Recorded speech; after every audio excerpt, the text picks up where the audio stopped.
行くぞ教員司令集計確定権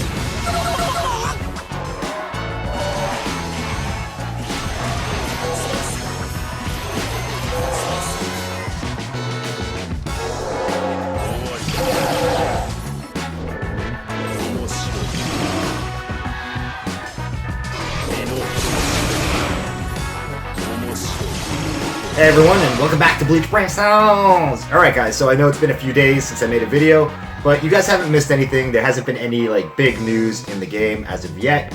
So I just took a couple days off to relax and take a break from doing this YouTube thing all the time. And well, we're back today for a Tag Team Byakuya review. I did a poll on Twitter a couple days ago asking what characters you guys wanted to see, and this was the top character. So without further ado, let's get started here. So the first thing we always do, we take a look at the player card and the statistics and all that, and if you look at the numbers there at the top corner, he's pretty solid all around. There's no real weaknesses, but there's no real outstanding strengths. If I had to describe this character, I would say he's a good all-around character. He's got good attack, he's got good spiritual pressure, everything else is really solid, so you could do pretty much anything with this character. His numbers suit any type of build, any type of hybrid build, normal attack, strong attack, whatever you want to do, it's gonna work out. So other than that, the other notable thing about this guy is that he has a dual killer trait. So he's an Arankar killer and an Espada killer. Now I don't think that these killer effects stack, but I haven't tested it myself, so I'm assuming that they don't, because that would kind of be a little bit overpowered in my opinion. If you look at the upgrades he gets, all of them are pretty solid. He gets normal attack speed, normal attack damage, he gets frenzy, which is excellent. That's an excellent soul 6-star upgrade. So he's got a little bit of everything. He's got some increases to his strong attacks and some increases to his normal attacks, and he's also got a 30% special increase as well. So all around, Tag Team Byakuya is pretty much a jack of all trades. He can do anything you want him to do. Alright, so let's move on, guys. I'm going to do a new thing. We're going to start off by looking at his abilities. So let's get right into that. Here is his normal attack string. 1, 2, 3, 4. And if you can see the combo meter, he does 9 hits on his normal attack string. Here it is again in slow motion. So he does a lot of hits, but the range is really short on it. So that's something to bear in mind, guys. First strong attack, it's got really short range, but it's got really wide range, if you know what I mean. So take a look at it again in slow motion. It does 8 hits as well. So he does a lot of hits. Second strong attack, it's a whirlwind centered around his body. It's pretty good range. And if you look at the combo meter, it does 8 hits as well. Now the third strong attack, if we take a look here, it's pretty much just like a cannon of death. Very impressive visually, and it does 10 hits on its activation. Here it is in slow motion. 10 hits. Guys, it's such a satisfying strong attack to use. Here's the special, guys. And you see it does 5 hits. It's pretty powerful. He does have 30% extra damage because of his 6-star upgrades. So it's not a bad special, full screen as well. So that is a look at his moveset. Let's get right into the builds, and we're going to start with the hybrid build, because I believe that this is the best setup for this character. For this character especially, it's kind of a matter of personal preference, how you like to play. But for me, I like the hybrid strong attack and strong attack recharge build. So here's the setup, guys. As you can see, I have 34% strong attack damage, 42% strong attack cooldown, and some increased spiritual pressure as well. For this test, we're going to be doing the level 120 Toshiro Hitsugaya raid. It's a green raid, so Byakuya will have the attribute advantage, but he won't have the killer advantage. Alright, here we go. First strong attack, cooldown is 5 seconds. Second is about 10 seconds. And third is about 14 or 15 seconds. Now, if you'll notice the strong attacks, there's like one for every situation. It's a really versatile set of moves. Like the first strong attack is it's the triangle, but it's a really wide range, but it doesn't go out that far. So if you're in a cluster of mobs and you're in tight, like a situation like there, it's a very good attack to use. The second strong attack is it's built for if you're surrounded by a lot of enemies. You get right in the middle of them and you can clear them all out. It's a 360-degree radius and it's centered around his body. Now the third strong attack has great range. It extends very far, but the width is very narrow. So you want to pay attention to that, guys. And you're going to want to use the strong attacks depending on what situation you find yourself in. So right there, you know, there are a couple of enemies spread out. You're going to want to use the first strong attack. There as well, it's a good situation to do it in. And when they're surrounding you like that, the second strong attack is best. Of course, it's going to depend on your cooldowns and what's up. But if you want to play efficiently, you kind of want to pick which strong attack to use in which situation.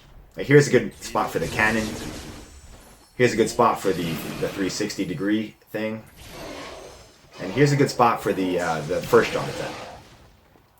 And as you can see with the hybrid build, it's still pretty good recharge times, and the damage is good as well. You can pretty much use strong attacks almost non-stop, not quite, but you can use them very frequently. So it's a good co-op build, it's a good single player build, and you know, you can stay out of danger pretty easily with this type of setup. Alright guys, so that is the hybrid build. Let's move on now to the normal attack damage build. So as you can see, this is the setup I have for the normal attack damage build. I got double chappies, and I got full normal attack damage links. And the increases are listed on screen as well. 76% increased attack, and 60% increased normal attack damage. So once again, we're on the same Toshiro Hitsugaya raid, level 120. Take a look at his normal attack string. It's very unique animations. Like visually, this character is very impressive. He's got some nice graphics, but the range on these attacks is very, very short, guys. Like, it's not, you have to get really close to use them. They're all multi-hits, and I don't know if that's an advantage or not. Maybe it's an advantage with you have a greater chance to crit because you do more hits, but it does do very good damage. Like, as you can see here, each hit is doing upwards of, 1,500, 1,600 there. So, the normal attack string, it hits about 9 times in total. So times 1,500, you figure that out, guys. It's probably like 14K for a full string on the attribute advantage, which is very good damage. Kind of makes up for his short range, but not entirely. I personally don't like this build because you really have to get up in close. You have to like flash step in, and sometimes with all the special effects going on, it's hard to see if enemies are charging up for an attack. So I would recommend this build for experts or for PvP. When you run double chappies, you increase your survivability as well, so that's another benefit. But I personally don't think that this character, I just don't like the playstyle of the normal attack damage build. It's too dangerous, you have to get in too close, and like I said, the special effects make it hard to see sometimes. Alright, so that is a look at normal attack damage build, guys. It's very good damage if you have the skill to play it.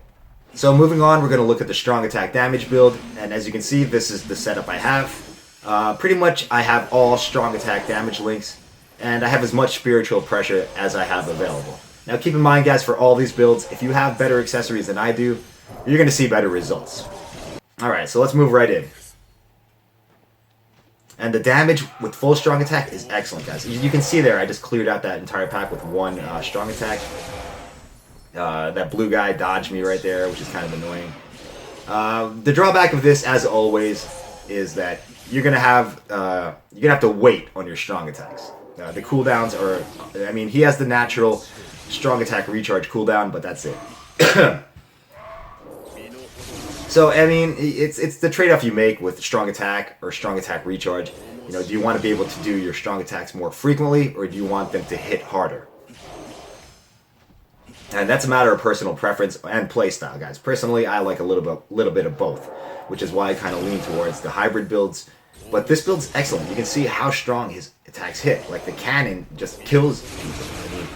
The blue enemies, the blue punching enemies you see there, they have a lot of health, and he takes them back down to at least half, like less than half. And it's just any smaller enemies you're gonna wipe out one shot. And, if the enemies survive, you can just clean them up with the normal attacks. So, that's a look at strong attack damage build, guys. It's very good. The damage is excellent, but you're going to have to wait on your strong attacks to recharge, and that is the only drawback. So the last build we're going to take a look at is a pure strong attack recharge build. As you can see, this is the setup I'm running. I do have the Rukia, which gives me 14%, which is very nice to have. And I am using the Frenzy Byakuya as I do in all my builds because you just can't ignore that link. It's too good. And the sacrifice you make for extra strong attack damage is very minuscule. So look at the summary of effects. We have 18% strong attack damage increase. We have 48% strong attack cooldown. And 47% spiritual pressure and 10% attack. Here we go. The final build. Recharge times are very quick. 4, 8, and 12. So you're going to be able to spam these attacks all day long. As usual, the drawback is that they're not going to hit as hard as they do with the pure strong attack damage build. There we go. As you can see, the cooldowns are coming up very quickly. Like, by the time you cycle through the whole set, the first one is up again. The first one's really quick, guys. You can use it almost all the time. And there we go. The second one's already up, the third one's up, the first one's up. You get the idea. Strong attack, recharge, as I've said before, it's a very safe way to play the game. You know, when you're using strong attacks, you can't be hit, you can't take damage. So if you're kind of, if you're kind of a newer player or a more casual player, or you have like any sort of issues with your connection or your phone, strong attack recharge is the way to go. It's also really fun to play. Like when he does his strong attacks, guys, it's just a very satisfying feeling. It's very visceral, I guess the word is. Very impactful. Like it just feels good. It feels like you're kicking ass when you play a strong attack recharge build. Alright, so I guess that's it, guys. That is 4 builds. We've analyzed almost every aspect of this character. He's very fun to play, very versatile. So, however you like to play, this character will be able to do it. He's not like one of those characters that's, you have to go strong attack damage or he's not going to be effective. Or he's not like, a Hipachi where you can only build him one way, really. He's very versatile and, a great overall character. Alright, so that is all I have for this video, guys. Thanks for watching once again, and I will see you in the next video. Bye-bye.